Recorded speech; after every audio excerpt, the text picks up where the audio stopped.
agentes autonómicos, ¿verdad? A ver, ¿puedes generar un nombre? Adelante. ¿Qué fármacos han trabajado en una actividad del sistema nervioso autónomo? Con la retina. ¿Qué es la retina?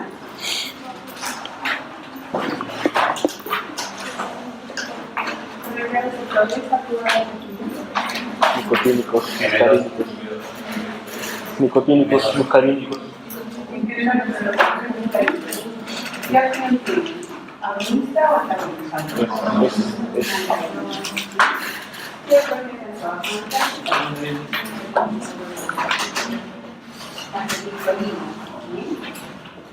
¿sobre qué tejido al trabajar con la retina?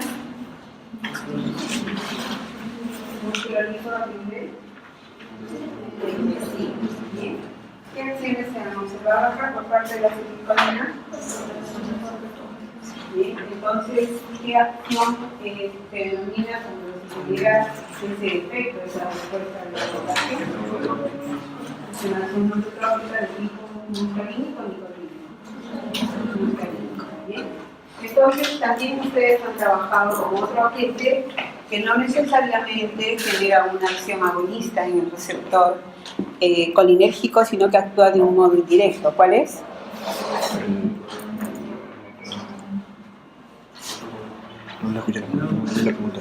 ¿Qué otro agente han usado en práctica que ha inducido efectos colinérgicos? La fisostigmina. La fisostigmina. ¿Cómo actúa la fisostigmina? Coadyuvante del... O sea, inhibe al enzima hepático. Entonces, el efecto de la acetilcolina es prolongado. Bien. Entonces, vamos a conocer un poco más acerca de las características químicas que tienen estos agentes, bien, y del modo, obviamente, como ellos generan sus efectos. Bien, entonces vamos a ver la parte farmacodinámica y también los aspectos no farmacocinéticos de estos agentes. Empezamos entonces en cuanto a la farmacología del sistema nervioso autónomo, algunas definiciones que ya ustedes conocen, pero vale la pena recordarlos, bien, para que ustedes hablen con propiedad de aquí en adelante. Por ejemplo, me han mencionado la iserina o fisostigmina, bien. Entonces, por el modo como ella actúa, este agente, ¿no?, y otros análogos a ellos, se denominan anticolinesteráticos, ¿no?, de acción reversible. Pero no confundir el término anticolinesterásico con el término anticolinérgico, ¿no? Porque un anticolinérgico, como ejemplo, tu compañero nos indicó, ¿cuál era? La atropina, ¿no? Como un antimuscarínico, pero también hay fármacos antinicotínicos que también van a trabajar en práctica, ¿no? Aquellos que van a competir ¿con quién? Con la acetilcolina a nivel del receptor nicotínico. Bueno, entonces, ubicándonos en lo que corresponde a esta mañana, la farmacología del sistema nervioso autónomo va a involucrar aquellas sustancias químicas que tengan la capacidad de mimetizar la actividad del neurotransmisor, del simpático, como son la noradrenalina, adrenalina, y por parte del simpático mimetizar la acción de acetilcolina. Del mismo modo, también vamos a ver o revisar la farmacología de los fármacos que se oponen a la actividad de estos mediadores. ¿Bien? Entonces vamos a hablar de los simpaticolíticos, también conocidos como antiadrenérgicos, o en el caso del parasimpático, los anticolinérgicos, donde se distinguen los antimuscarínicos y los antinicotínicos. ¿Bien? Entonces, eso es lo que nos vamos a enfocar.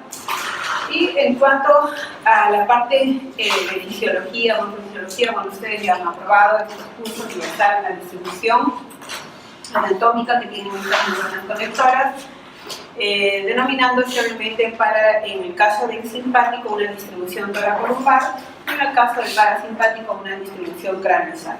Bien, del mismo modo también saben que existe inclusive una diferencia, ¿no?, antagónica en cuanto a la longitud de las fibras que se encuentran antes y después del cambio, ¿no? Nos referimos a las fibras preganglionares simpáticas y parasimpáticas, obviamente que varían también en cuanto a su longitud, siendo las más largas obviamente las fibras preganglionares del parasimpático, lo contrario ocurre en el simpático, y viceversa en lo que corresponde a las fibras postganglionares. ¿Bien?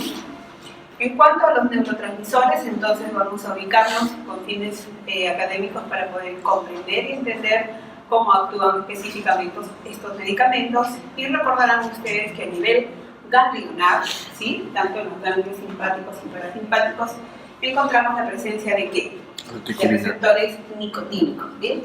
Entonces, a nivel medular también encontramos a la acetilcolina ejerciendo acciones nicotínicas, y fuera del sistema nervioso autónomo nos vamos al sistema nervioso voluntario o somático, donde encontramos también la acetilcolina a nivel de la unión nervio-músculo ejerciendo efectos de tipo nicotínico. Bien, entonces ya saben ustedes cuáles son los 4 lugares donde principalmente la acetilcolina va a actuar generando acciones de tipo nicotínico.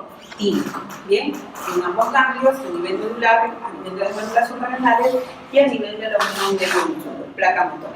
Bien, ¿qué sucede? Que se libera principalmente desde una fibra postganglionar simpática. Principalmente tenemos la presencia, ¿no?, de noradrenalina. Bien, y seccionalmente a nivel de glándulas sudoríparas encontramos aquí nuevamente acetilcolina, bien, ejerciendo acciones muscarínicas. ¿Qué acontece y qué se libera desde una fibra postganglionar parasimpática? Ya conocen ustedes que aquí vamos a encontrar nuevamente acetilcolina, pero ejerciendo acciones muscarínicas. ¿Bien? Entonces, esa es una de las principales funciones que ejerce en este caso el parasimpático, ya que está inervando muchos órganos y tejidos, ¿sí? Estos órganos efectores con los cuales toman contacto estas fibras, obviamente liberan acetilcolina para ejercer efectos muscarínicos. ¿Bien? Entonces ahora va a ser fácil comprender y recordar cómo actúan también los fármacos que no solamente ejercen acción agonista en estos puntos, sino también acciones antagónicas. ¿Bien? Y bueno, acá lo tienen a colores, es lo mismo. Y este es de otra referencia, ¿no?, de un libro de farmacología, donde también es el mismo esquema, ¿sí?, en otra presentación, pero igual ustedes tienen acá, ¿no?, las neuronas preganglionares, postganglionares, los ganglios y obviamente qué neurotransmisores están aquí implicados, que ya hemos mencionado sus acciones nicotínicas, ¿verdad? Aquí en la acetilcolina, ¿verdad? Y luego, ¿qué sucede? Obviamente, ¿qué se libera? Bueno, principalmente de la médula suprarrenal, ya saben ustedes que libera una importante cantidad de adrenalina, bajo porcentaje de noradrenalina, ¿bien? Y luego, desde una fibra postganglionar simpática, principalmente encontramos acá noradrenalina, con algunas excepciones, también hemos comentado, y desde lo que corresponde al parasimpático, acetilcolina para generar efectos muscarínicos. ¿Bien? Igual lo que vamos a ver la próxima, bueno, esta mañana también, lo que corresponde a la farmacología del sistema somático o voluntario, ¿no? Nos vamos a ocupar de analizar cómo actúan los fármacos bloqueantes neuromusculares, ¿bien? Principalmente usados en quirófano. ¿Bien? Ya van a ver ustedes, cuando es necesario intubar a un paciente o someterlo a una cirugía mayor, entonces necesitamos que el músculo esquelético, el músculo estriado esté relajado para poder aperturar el tejido y realizar algún procedimiento. ¿Bien? Entonces,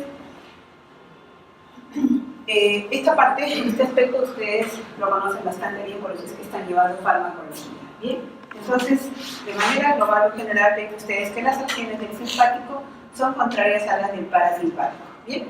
A nivel del corazón, ya conocido por ustedes y en práctica también nos van a valorar los efectos cardioestimulantes, obviamente por parte del simpático, y los efectos cardiodepresores por parte del parasimpático. Al contrario, también vemos a nivel vascular, donde predomina obviamente en cuanto a la actividad adrenérgica, el efecto alfa predomina las acciones vasoconstrictoras, con discreta también actividad beta 2, donde se genera un efecto de vasodilatación, predominando obviamente las acciones vasodilatadoras también del parasimpático.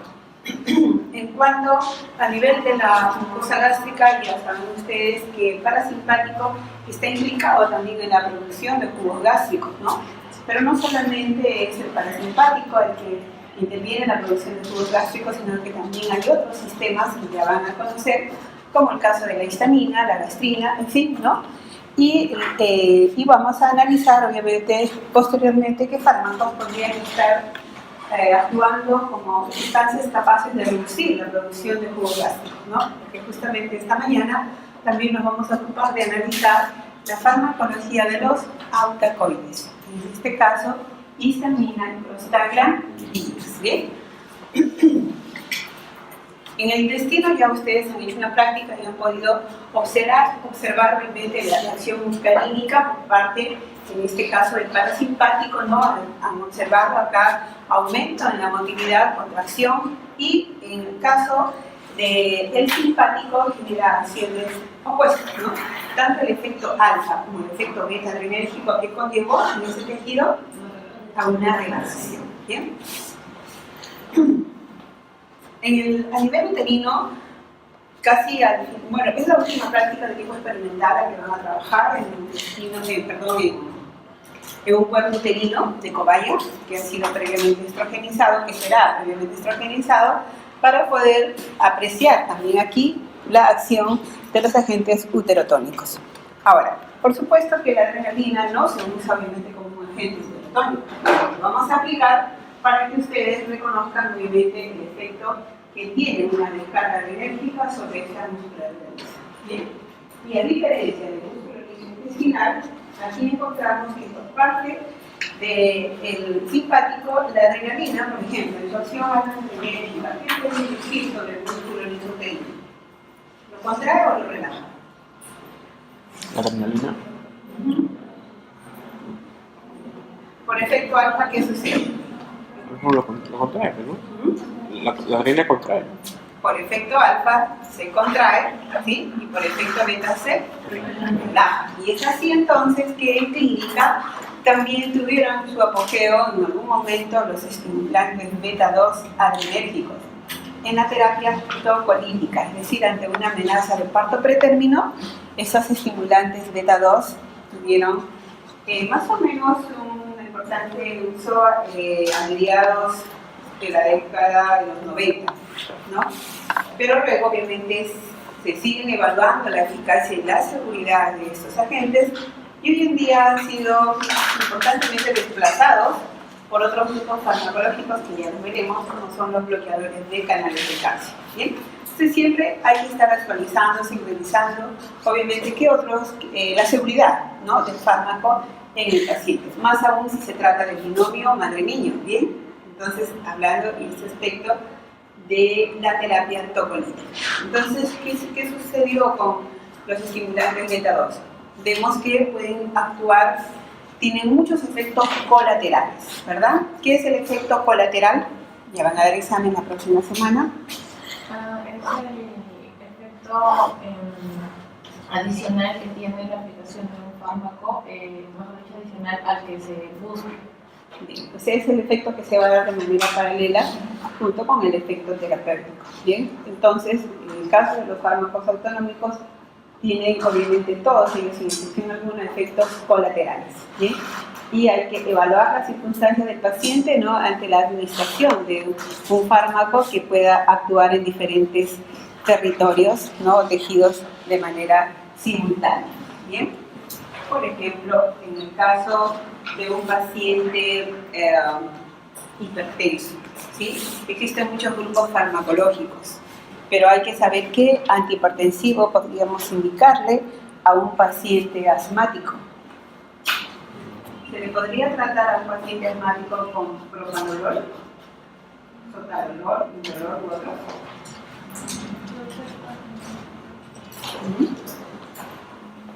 Hay que tener en cuenta, ¿no?, que si es un paciente asmático, ¿bien?, que probablemente está recibiendo terapia con un estimulante beta 2. ¿Le podríamos indicar un bloqueador de los receptores beta 2? De ninguna manera. Entonces el propanolol, por ejemplo, como un clásico de esta familia, pero muchos que lo van a conocer, y es un antihipertensivo contraindicado en un paciente asmático. Bien, entonces pueden optar aquí por utilizar los famosos ARA2, como los sartán, valsartán y otros, o los inhibidores de la enzima convertidores de angiotensina, ¿no? En este caso, claro, captopril, enalapril, fosfonipril y otros priles, ¿no?, que ya pueden conocer. Entonces estos medicamentos puede ser una alternativa para el caso de paciente hipertenso. Bueno, entonces miren, fíjense, revisen obviamente todos los efectos que pueden estar generando, desencadenando el simpático y el parasimpático, no solamente a nivel de órganos efectores, sino también vean metabólicamente qué efectos pueden generar. ¿Bien? Otra práctica que van a desarrollar ustedes es ver la actividad esta semana que tienen los fármacos autonómicos también sobre el diámetro de la pupila, ¿verdad? Entonces, una descarga colinérgica tiene un efecto sobre el diámetro pupilar. ¿Qué son midriasis? Dilatación. Midriasis. Midriasis. Fibrosis. La descarga colinérgica. Colinérgica. No. Colinérgica, ¿bien? Entonces, la descarga colinérgica induce una miosis y lo contrario sucede con la descarga adrenérgica, ¿no? Una importante midriasis, ¿bien? Es así que en la práctica ustedes van a trabajar, por ejemplo, con la pilocarpina, ¿bien? ¿Qué es la pilocarpina? La pilocarpina es un compuesto natural, ¿sí? Es un principio activo, es un alcaloide obtenido de lava de calabar, y esta pilocarpina va a ejercer acciones netamente muscarínicas. Bien, es un producto que por excelencia genera acciones muscarínicas en diversos territorios en nuestro organismo. Bien, y se prefiere utilizar la pilocarpina tópicamente en lo posible, ¿no? Para evitar los efectos sistémicos. ¿Sí? Me explico. Por ejemplo, ¿qué sucediera si a alguien le administran la pilocarpina y está alcance el torrente sanguíneo y ejerce efectos sistémicos y a nivel de las glándulas lacrimal? Estimula o no se inhibe. Expansión muscarínica. Se estimula. ¿Bien? Pero las glándulas actuales sobre el corazón generar estos cambios de presores. Sobre el intestino lo contrae. Imagínense ustedes un paciente, ¿no? Que esté bajo el efecto sistémico de la pilocarpina. Entonces, sus movimientos utilizados para aumentar, ¿verdad? Va a miccionar, desde luego, con acción muscarínica también, que se va a ejercer sobre la vejiga, y así vamos a encontrar una serie de efectos que obviamente uno de los de mayor riesgo son los efectos cardiovasculares y también los efectos que se generan sobre el músculo liso bronquial, ¿no? Entonces acá vamos a ver lo importante: broncoconstricción y hiperfecreción bronquial, además de los efectos ya mencionados, ¿no? La cialorrea, ¿no? La lacrimación incrementada, los movimientos peristálticos aumentados. Si la vejiga está llena, definitivamente se va a generar inclusive vaciado de ella, y así vamos a ver una larga lista de efectos colaterales. Entonces, la pilocarpina principalmente es indicada en el tratamiento del glaucoma y se aplica tópicamente, ¿sí? En forma de una gotita o dos suficiente para poder favorecer el drenaje del inmuno acuoso. ¿Bien? Entonces, fíjense ustedes, ¿no?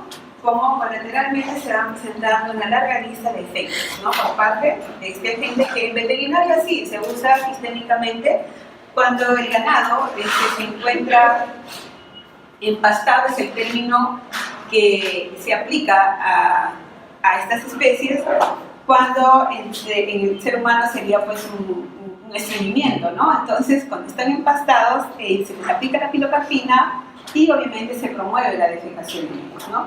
Aplicando este producto, obviamente también en la dosis adecuada a ellos, ¿bien? No vayan a utilizar ustedes la pilocarpina en ninguno de sus pacientes como laxante, ¿bien? Entonces, saben ustedes, y más adelante en la clínica, en farmacología clínica, vamos a ver otras aplicaciones porque existen, ¿no? Pilocarpina en forma de gotas en el borde oral, pero vamos a ver en qué situación son indicados, ¿bien? Y esto es lo que ustedes van a ver en la práctica, ¿no? Donde van a aplicar aquí, obviamente, un agente, en este caso la pilocarpina, que va a inducir a una respuesta de miosis, y en el otro ojo van a instilar la adrenalina, o también pueden indicar, en el caso puede ser también la efedrina, ¿no? Donde vamos a ver acá una actividad adrenérgica mixta, ¿no? Por parte de la efedrina, que no es una catecolamina, es un alcaloide, es una molécula que puede inducir, obviamente, tiene capacidad de generar efectos alfa-adrenérgicos y por otro lado también favorecer la salida del neurotransmisor, ¿no? Que se encuentra almacenado, ¿bien? Entonces vamos a ver acá, en el caso de la pilocarpina, el efecto muscarínico, ¿bien? Y obviamente, ¿qué va a suceder acá? Recordarán ustedes por fisiología la inervación que recibe obviamente acá el músculo esfínter del iris y el cual obviamente se va a contraer por efecto de la pilocarpina, ¿bien? Y en el otro caso, vamos a ver que el músculo radial obviamente está inervado por el simpático. Por tanto, entonces, cuando ustedes instilen aquí la adrenalina o la efedrina, lo que vamos a observar es contracción de los músculos radiales y por ende, obviamente, aumenta el diámetro de la pupila. ¿Bien? Cuando administramos atropina, porque en otra experiencia van a aplicar la atropina, ¿qué es lo que van a evidenciar? ¿Qué se va a observar acá? Porque ya han trabajado con atropina en práctica. ¿Sí? ¿Cuál fue la respuesta final? ¿Por qué razón?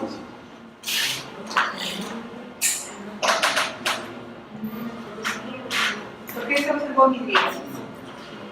¿Cómo se define? ¿Qué hemos dicho que es la atropina? Es un anticolinérgico, es un antimuscarínico. Entonces, un antagonista, ¿qué propiedades tiene? Bien, solamente posee afinidad por el receptor, más carece de actividad intrínseca, ¿sí? Intracelularmente no va a generar algún cambio bioquímico. Lo que va a hacer la atropina solamente es ocupar el receptor muscarínico y ¿quién queda en libertad? Si bloqueamos el parasimpático, queda en libertad el simpático. Entonces a ello se debe ese efecto de midriasis que van a observar, que ya han observado algunos cuando han aplicado la atropina. ¿Bien? Bueno. Entonces, cuando apliquen la eserina, ¿sí? ¿Qué es lo que van a observar? Miosis o midriasis. Bueno, con la eserina o fisostigmina. ¿Por qué?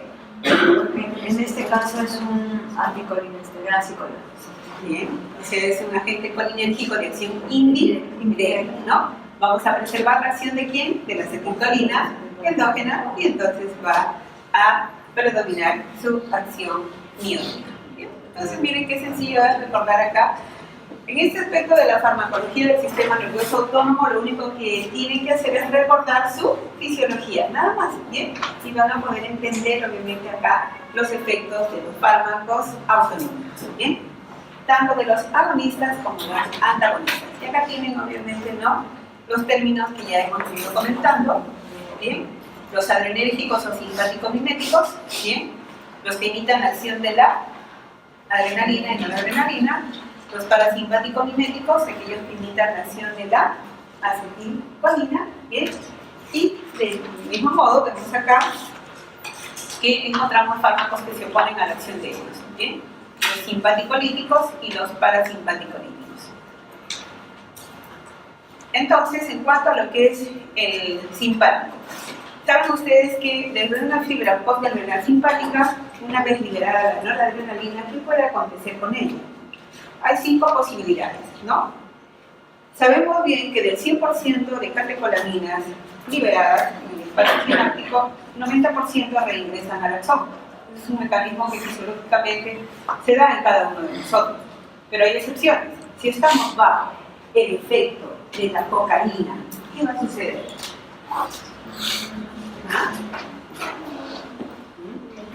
Se bloquea el mecanismo de recaptación y por eso saben ustedes que los cocainómanos andan con sus niveles de catecolaminas elevados, ¿verdad? Una sobredosis de cocaína, ya se imaginarán lo que puede provocar a nivel cardiovascular, que son los principales tejidos blancos que se afectan cuando hay una elevación, ¿no?, de este mediador. ¿Bien? Entonces, también existen en clínica fármacos usados con fines terapéuticos.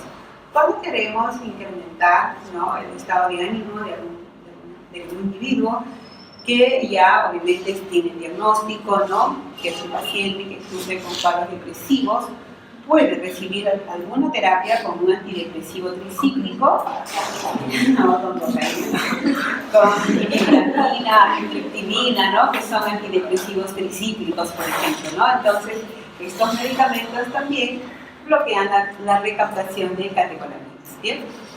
Luego, ¿qué otra opción acontece con este neurotransmisor, la noradrenalina y la adrenalina? Bueno, es que también parte de ella puede ser eliminada a través de la orina sin ningún cambio. Pero sabemos que la tercera posibilidad es que se generen efectos catabólicos sobre ella. Obviamente se degradan por la MAO y la catecol-ortometiltransferasa. O sea, la MAO y la COM son las enzimas que van a actuar inhibiendo, ¿no?, a estos mediadores.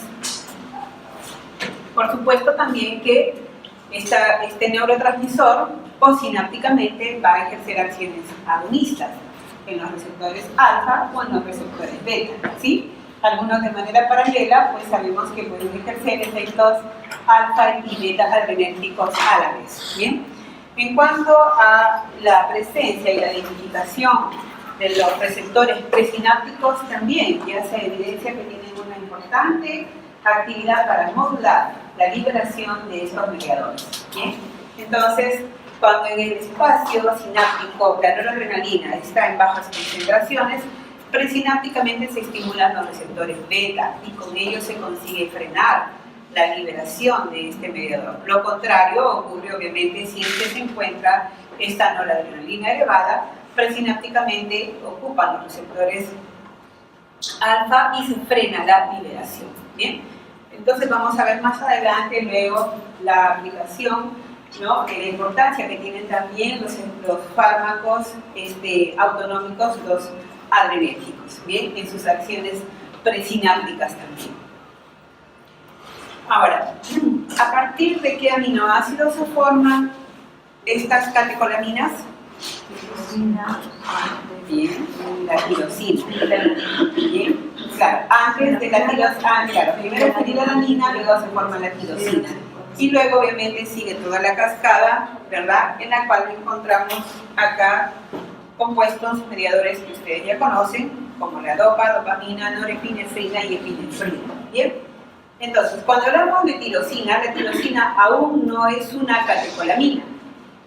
Recién se forma el grupo catecol, el anillo catecol, cuando se introduce, cuando la tirosina es hidroxilada. Entonces vemos acá la presencia, ¿no?, de este radical, de este grupo hidroxilo, lo que va a dar lugar aquí que este anillo ya se denomine el anillo catecol.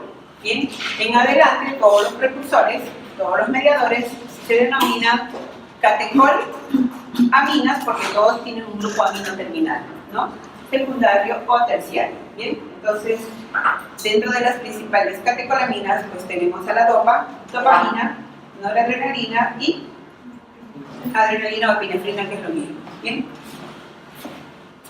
entonces vean ustedes los cambios que van aconteciendo, ¿no?, sobre este aminoácido tirosina, que primero es hidroxilado, bien, luego es descarboxilado, luego es hidroxilado, este carbono, bien, para dar lugar a la norepinefrina, y finalmente vemos acá la ventilación en este nitrógeno terminal para tener en este caso a la epinefrina o adrenalina. Bien,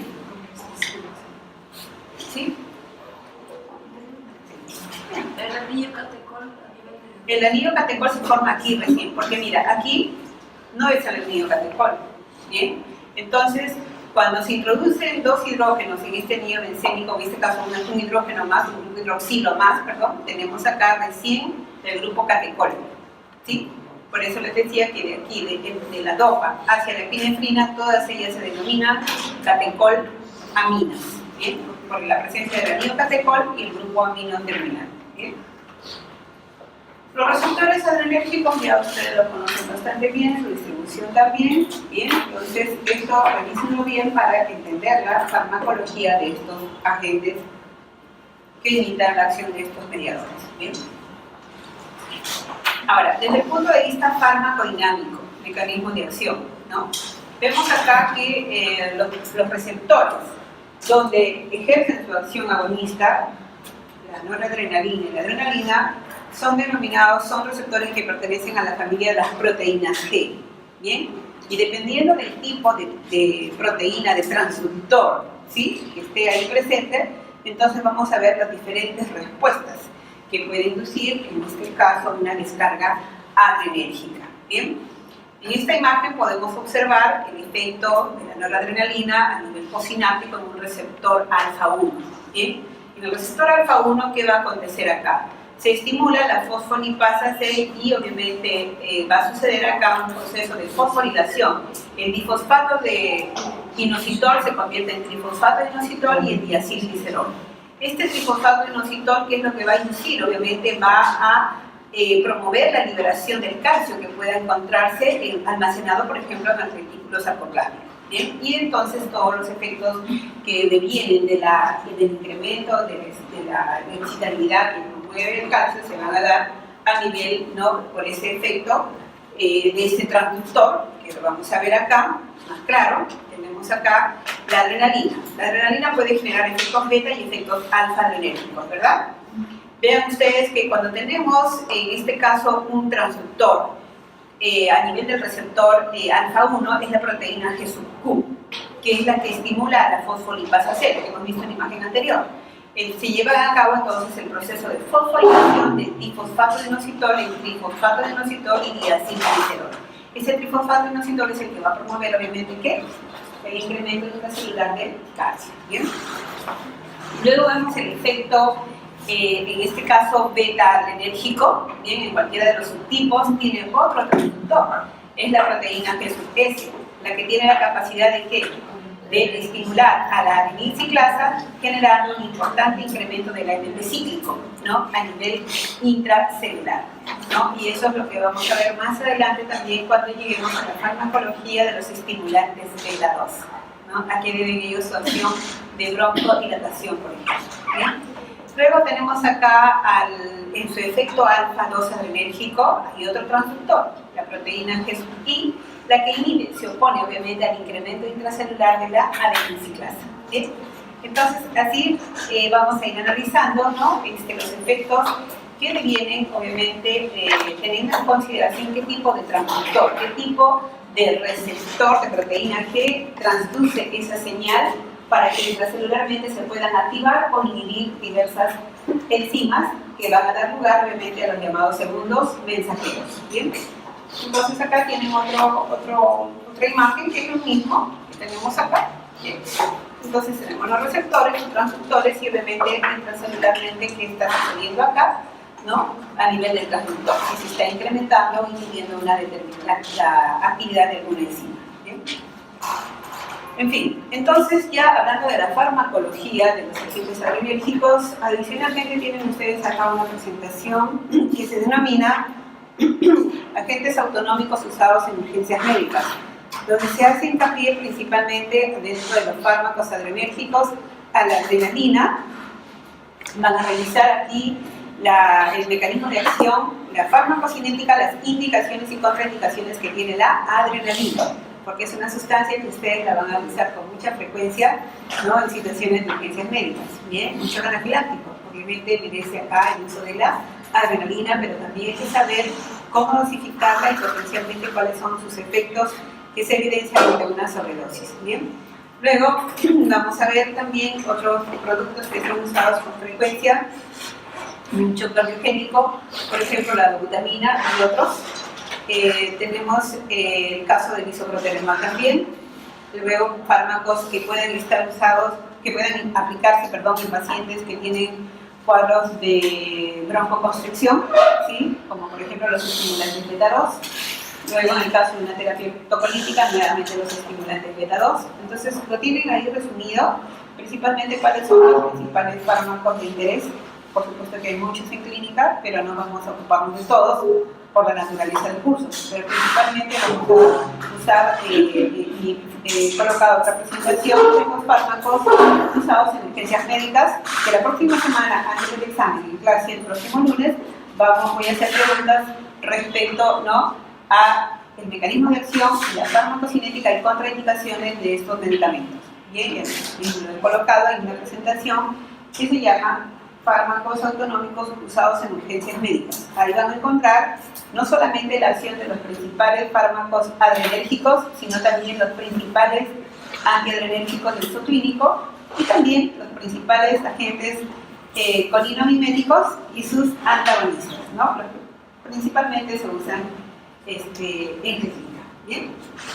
Bueno, verán ustedes que la lista es bastante larga, ¿no? Que corresponde a agentes que tienen, obviamente, acción adrenérgica, algunos con predominio en el receptor alfa, otros en el receptor beta, otros paralelamente alfa y beta adrenérgicos.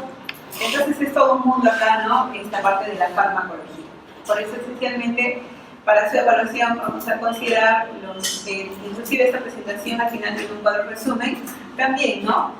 De los fármacos agonistas y antagonistas, pero ya más explícito lo tienen en la otra presentación que dice farmacología, ¿no? Fármacos autonómicos usados en urgencias médicas. De repente muchos hacemos uso de los más llamados fármacos antigripales, ¿no? Los antigripales que contienen, además obviamente de tener un antipirético, analgésico como el paracetamol, también tienen un descongestionante nasal, ¿sí? Un fármaco con acción alfa-adrenérgica, ¿bien? Entonces, cuando una persona, un hipertenso no controlado, se automedica con estos productos, fácil, ¿qué va a provocar?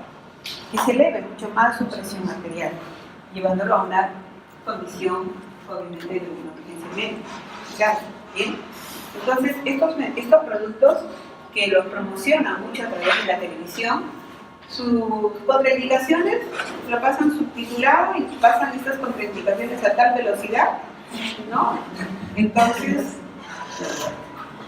ese es un tema acá todavía por solucionar en el país, ¿no? Pero están estos productos considerados como aquellos medicamentos de venta libre, ¿no? Porque hay medicamentos que definitivamente salen bajo receta médica, ¿sí? Como los narcóticos, ¿no? Ustedes, los que en algún momento ya una vez colegiados y obviamente tengan por su especialidad de prescribir narcóticos, entonces tienen aparte un recetario, ¿sí? Foliado y obviamente registrado para que el paciente que haga uso de ese narcótico, adquiera el narcótico, una vez que llega a la farmacia, se queda ahí la receta. Una se queda también con el médico. ¿Ah? ¿No? Sí, ya no la puede usar otra vez, ¿no? Entonces, pero esa receta, una vez extendida, tiene una validez solamente de 2 días, ¿sí? Al tercer día, si quiere comprarlo, ya no lo puede usar tampoco, ¿sí? Entonces hay que tener muy en cuenta, ¿no? También el tema de la ley de narcóticos, ¿no? Que sí implica y compromete a ustedes y también a nosotros como farmacéuticos, ¿sí? Entonces tenemos acá la naproxenina, por ejemplo, ¿no? Que es un producto que viene como parte de los descongestionantes nasales. También tenemos la pseudoefedrina, leído en una composición, ¿no? De estos antigripales, inclusive que vienen, se diluyen con agua caliente y quedan como una especie de limonada. Bien. Entonces, estos contienen también ese tipo de descongestionantes nasales. Vamos a ver dentro de los estimulantes adrenérgicos alfa y beta, principalmente acá tenemos a la adrenalina, tenemos la dopamina. La efedrina no es una catecolamina, pero obviamente es una sustancia que puede generar una acción mixta, y hemos dicho, ¿no? Generar su acción agonista y su capacidad de liberar, incrementar la liberación de noradrenalina. Las anfetaminas, obviamente, son sustancias que se usaron en la década de los 60, ¿no? Porque ustedes ni siquiera estaban en el proyecto, pero bueno, ya estaban ahí las anfetaminas. Y las anfetaminas, obviamente, revisen la historia de los Kennedy, ¿no? Si alguien tiene interés acerca de las anfetaminas, ¿sí? Entonces, lean lo que aconteció en aquella época, ¿no? Con las anfetaminas, ¿no? El médico que sintetizó, ¿no? Esta molécula, ¿no? Cuánto respaldo tuvo en esa época, ¿no? También, obviamente, por esferas políticas, ¿no? Muy altas de ese entorno. Los medios de... revisen la historia de Marilyn Monroe, ¿no? ¿Qué sucedió con ella? Bien. Entonces, todos los efectos, ¿no? Que generó en esa época las anfetaminas, ¿bien? Entonces, las anfetaminas son sustancias obviamente que van a incrementar de manera importante la actividad adrenérgica. Y una sobredosis con anfetaminas impacta tremendamente la actividad cardíaca y también cerebrovascular. ¿Bien? En algún momento esas sustancias fueron usadas por sus efectos anoréxicos para bajar de peso, ¿no? Pero el riesgo es muy alto porque las anfetaminas provocan farmacodependencia, así como lo genera la cocaína. Bien, por eso la cocaína también dejó de usarse, ¿no? La cocaína fue el primer anestésico local de uso clínico, pero luego, por los efectos nocivos que generaba, dejó de usarse como tal. Y aparece un primer anestésico local de muy pobre eficacia llamado en aquel entonces la novocaína, que realmente es la procaína. ¿Bien? Entonces, la cocaína, obviamente, además generaba muchos efectos colaterales por ese efecto de bloquear la recaptación de catecolaminas. Entonces se incrementaba mucho la actividad adrenérgica en aquellos pacientes en los que se pretendía o se usaba la cocaína como anestésico local. ¿Bien? Vemos entonces que ya más adelante, cuando lleguemos a anestésicos locales, los productos, obviamente, que son usados hoy en día no tienen esas propiedades adictivas ni efectos colaterales que generaba en un primer momento la cocaína. La cocaína también pasó a formar parte de la formulación inicial de la famosa bebida gaseosa llamada la Coca-Cola.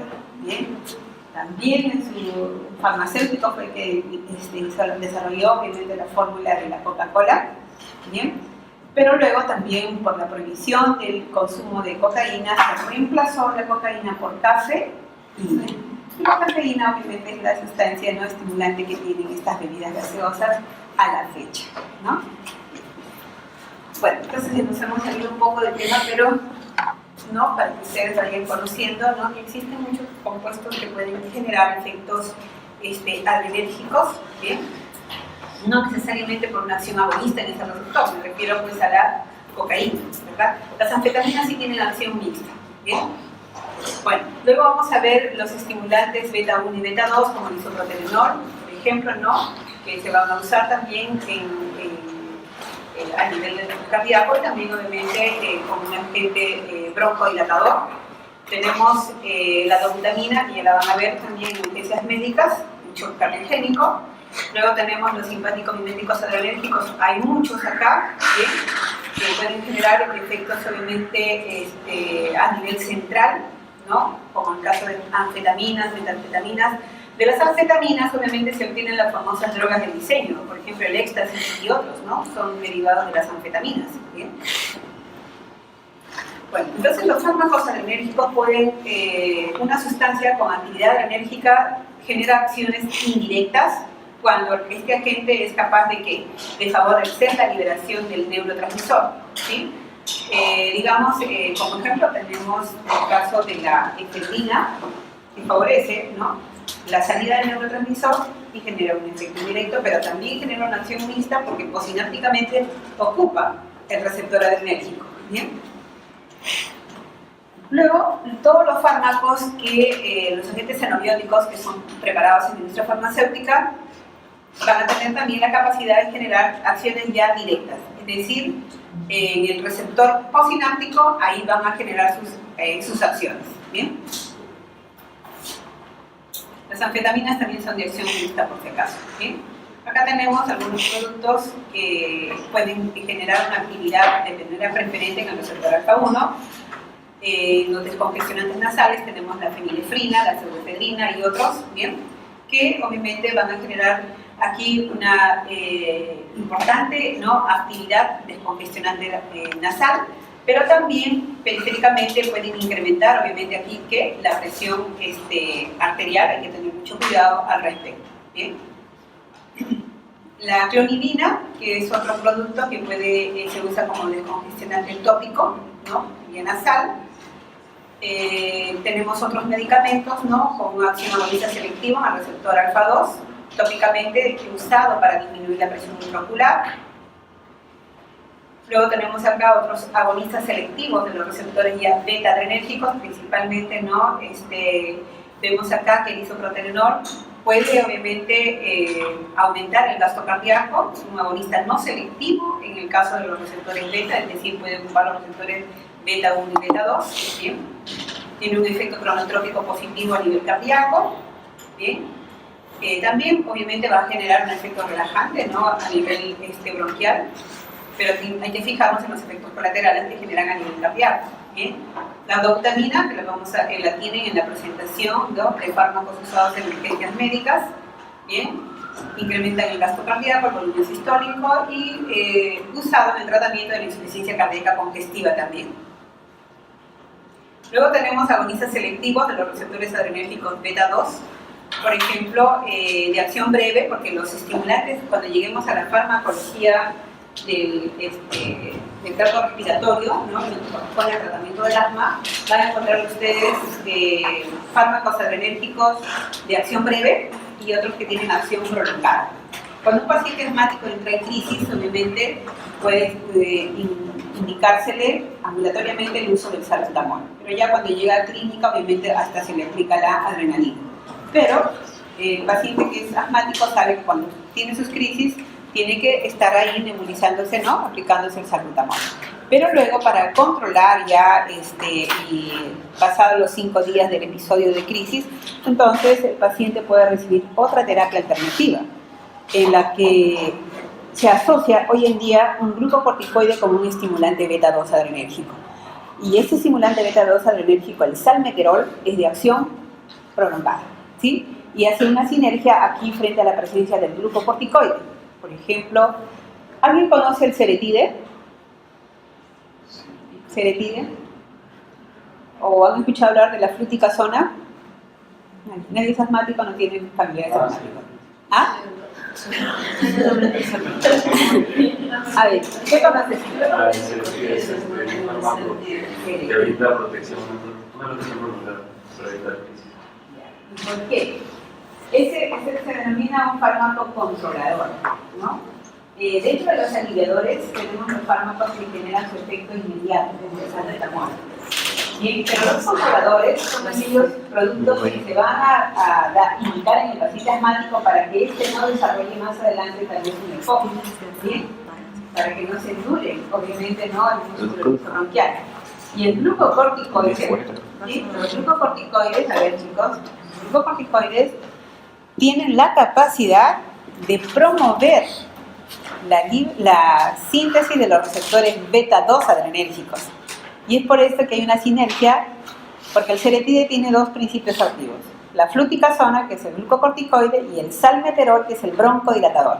Entonces, imagínense ustedes, si tienen un fármaco que está promoviendo la aparición de los receptores beta-2, entonces ese beta-2, llamado salmeterol, va a actuar con mayor eficacia, ¿verdad?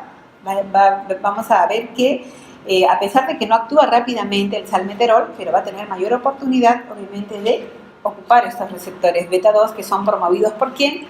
Por el glucocorticoide, ¿bien? En cambio, el salbutamol va solo, ¿bien? Y es fundamentalmente usado, ¿entienden?, ¿no?, en los que el paciente se agudiza su cuadro, su crisis asmática, ¿bien?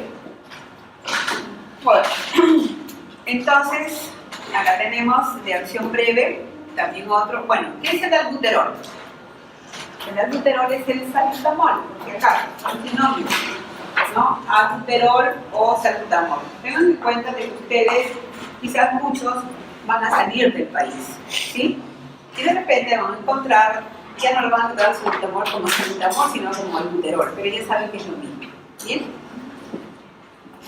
Luego tenemos la terbutalina, también usado como un broncodilatador, pero su efecto obviamente se presenta más tardíamente, ¿sí?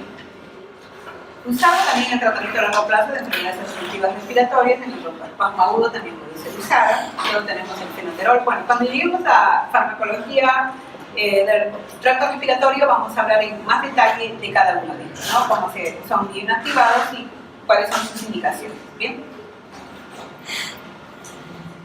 Luego tenemos estimulantes beta-2, hemos dicho, usados que ante la amenaza de un parto pretérmino, ¿no? Entonces, en la década de los 90, a mediados de los 90, tuvieron un importante uso de los estimulantes beta-2, ¿no? El ritodrine, que era el primer fármaco y el único autorizado por la FDA, por la Administración de Drogas y Alimentos de Estados Unidos, para ser usado en la terapia tocolítica, ¿bien? Que desplazaba en ese momento al salbutamol, porque el salbutamol obviamente lo que se evidenciaba mucho en la gestante que se le administraba el salbutamol era una abrupta caída de su presión arterial, ¿no? Entonces, con este medicamento lo era menos, ¿no? El impacto sobre la presión arterial, pero con el salbutamol, los pacientes muchas veces no les aplicaban o les daban el salbutamol, se desvanecían, ¿no? Inmediatamente se inducía en ellas inclusive una hipotensión ortostática. Vemos entonces acá este medicamento, ritodrine, conocido como Ritopar, Prepar, en fin. Salieron muchos productos de marca que todos ellos contenían al ritodrine, ¿no? Acá a Perú nos llegaba el ritodrine de Chile, ¿no? Del laboratorio de Chile, ¿bien?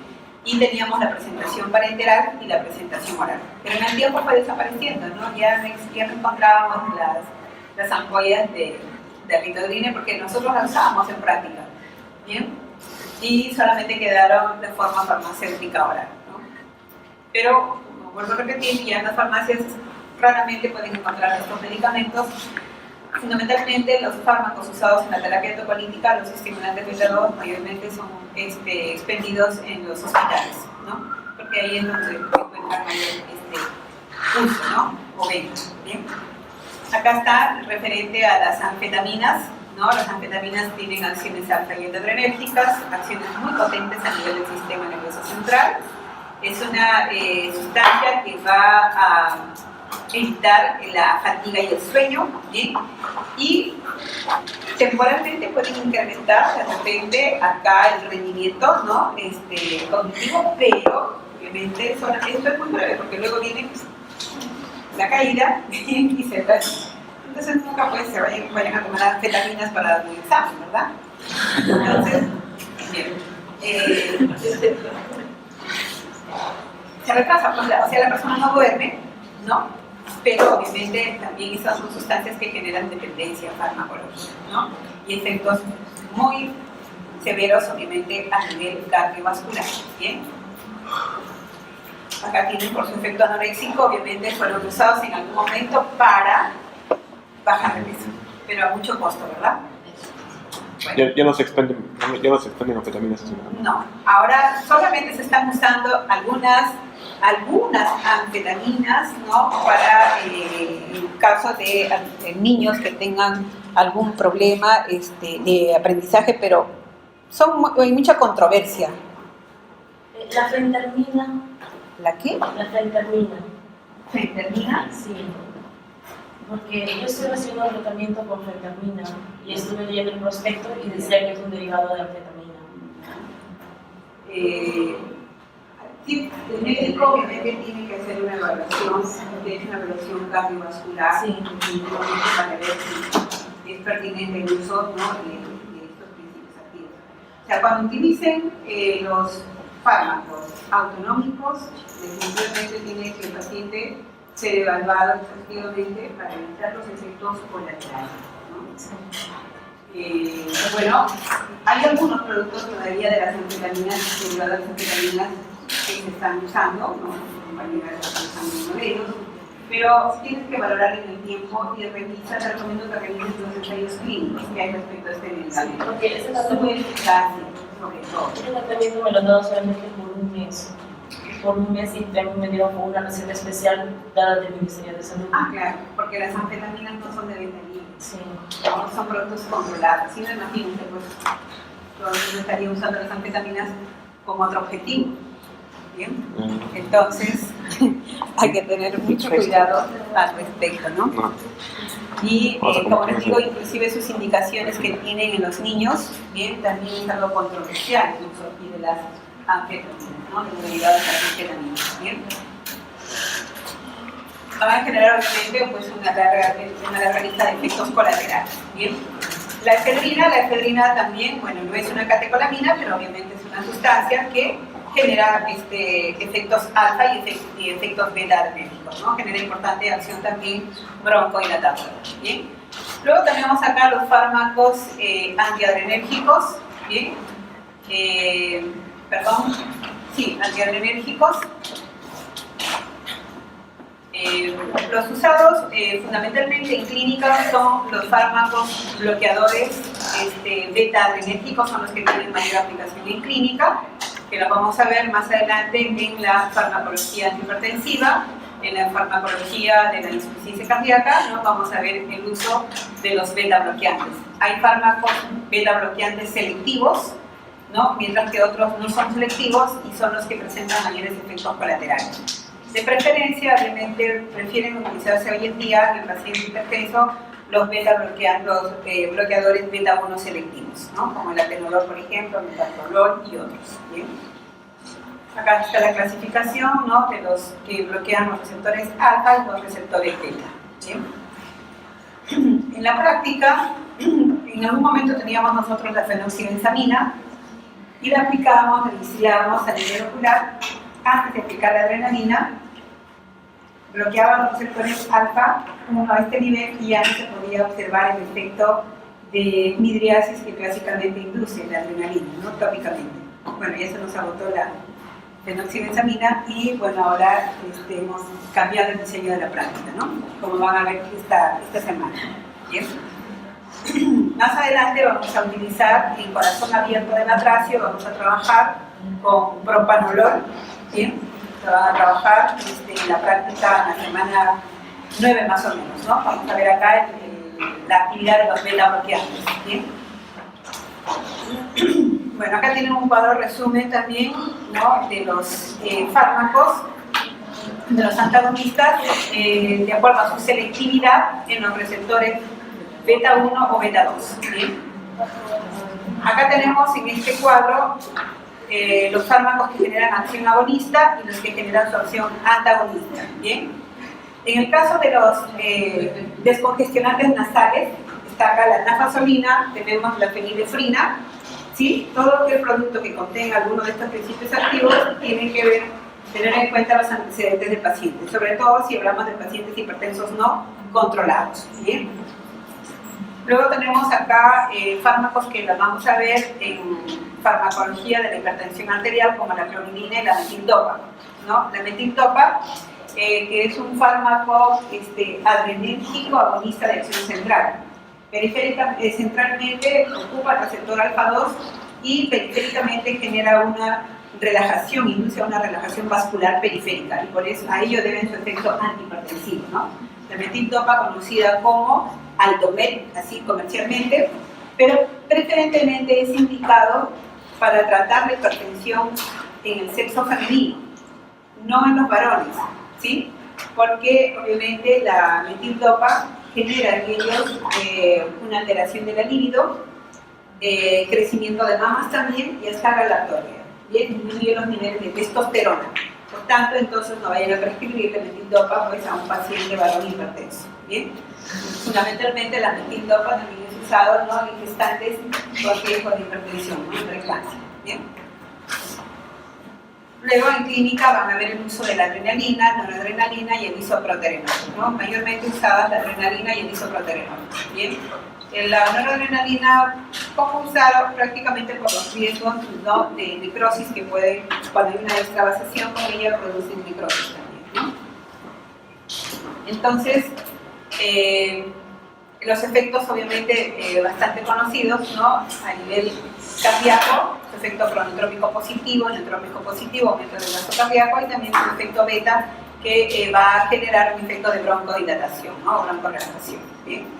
La dobutamina nuevamente, ¿no? El shock cardiogénico, ¿bien? Y luego los fármacos usados en lo que corresponde al tratamiento del asma, como el salbutamol, salmeterol, tebutalina y otros, ¿bien?